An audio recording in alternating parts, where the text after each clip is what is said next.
Профилактическая акция «Сбавь скорость» направлена на снижение числа дорожно-транспортных происшествий. Таким образом, привлекают внимание водителей и пешеходов к соблюдению правил дорожного движения.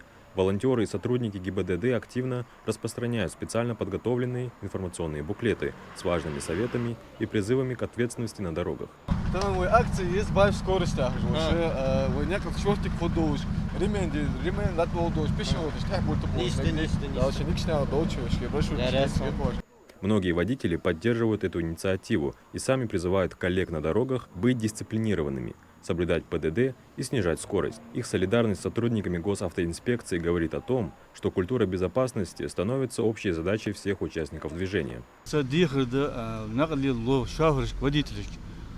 Очень надо быть осторожными, пропускать пешеходов, не превышать скорость, не выходить на встречную полосу, не выезжать на встречную полосу. Очень прошу всех водителей быть бдительными. Волонтеры рады принять участие в акции. Учитывая неутешительную статистику ДТП в регионе, им было приятно внести свой вклад в снижение аварийности и повысить уровень сознательности среди молодежи и всех жителей республики. Везде об этом говорится, и в мечетях, и в школах, и в университете, на любых практически лекциях изучается данная тема. Но мы решили в сегодняшней акции тоже внести свой вклад в борьбу с данной проблемой.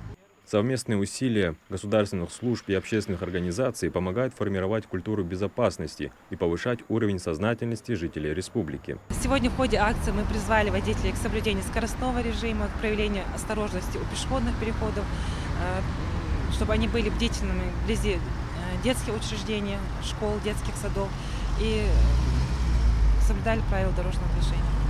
В этом году, согласно официальной статистике, произошло 174 ДТП, в результате которых погибло 33 человека и 271 получили ранения разной степени тяжести. Адам Гуражев, Хасан Ивлоев, Магаз 24.